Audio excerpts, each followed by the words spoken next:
Kongamano letu lilikuwa la siku 5, tulianza Jumatano mpaka leo Jumapili ambayo tunamaliza.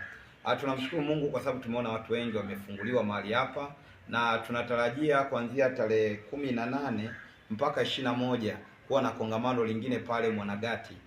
Lengo ni kuendelea kuwafundisha watu neno halisi na wamuone Mungu kiuhalisia.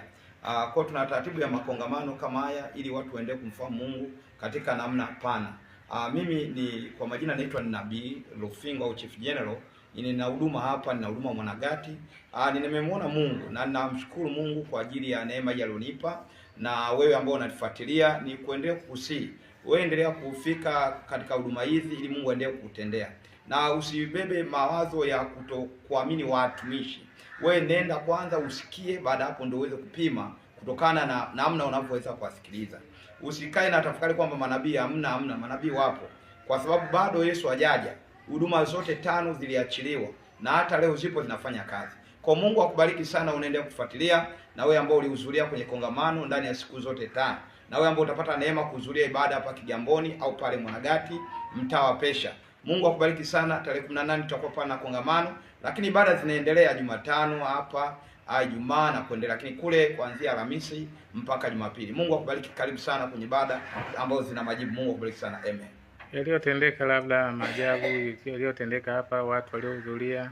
Tunamshukuru Mungu kwa maana tumeona watu wengi wamepona. Tumeona watu walikuwa wanaumwa kansa, wengine walikuwa hawezi kutembea, wameweza kuanza kupata wepesi wa kutembea. Tumeona watu walikuwa wamefungwa na mapepo, wamefunguliwa. Wengi sana tumeona wakifunguliwa kupitia kongamano hili. Na tunamshukuru Mungu kwa sababu kongamano hili limekuwa kongamano la baraka. Wako watu walitoka Morogoro wakaja hapa na leo wamemaliza na wameondoka. Lakini pia wako waliotoka sehemu mbalimbali eneo la Kigamboni hili, lakini wako wengine walitoka pale Mwanagati. Kwa hiyo tumemwona Mungu, watu wengi wamefunguliwa sana. Asante sana. Mimi ushauri wangu mkubwa kwa watu wengi au taifa, tumwamini Mungu kuliko wanadamu. Wanadamu mara nyingi ni waongo. Leo mwanasiasa ukimsikiliza atakuwa anaongea hivi, kesho atabadilika. Kwa hiyo tukitoa imani yetu kwa wanadamu tutakuwa salama. Tuichukue imani yetu nzima tuweke kwa Mungu. Na tukiweka imani kwa Mungu tutakuwa salama kama taifa, tutakuwa salama kama nchi. Ujue leo hii wanasiasa wamekuwa wakitumia watu kama karata zao za kupata fedha na vyeo na kupanda ngazi.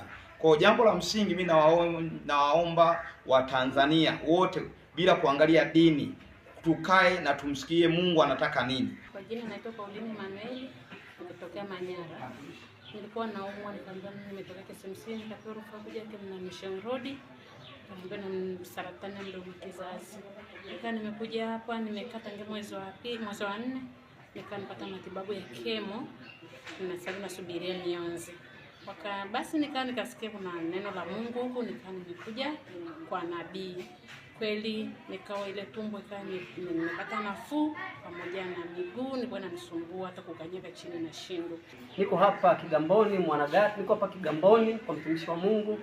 Kulikuwa na kongamano kubwa sana la siku 5. Yaani leo ndo tumehitimisha. Kwa kweli kongamano limefanyika baraka kwa watu wengi. Tumeona wagonjwa wanapona. Watu wamekuja wanatembea kupitia ibada na kongamano la mahali hapa. Mungu ametenda mambo makubwa. Haleluya.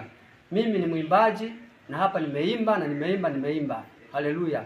Kama unavyosikia, najituliza kwa Bwana Yesu mimi. Sitaki maneno. Tulia kwa Yesu. Yesu anaweza. Nimeona Mungu akitenda mambo makubwa hapa kumtumia mtumishi wa Mungu Nabii Lufingo mahali hapa. Tumeona ukuu wa Bwana. Yaani kongamano lilikuwa ni moto. Naitwa Elizabeth Musa, natoka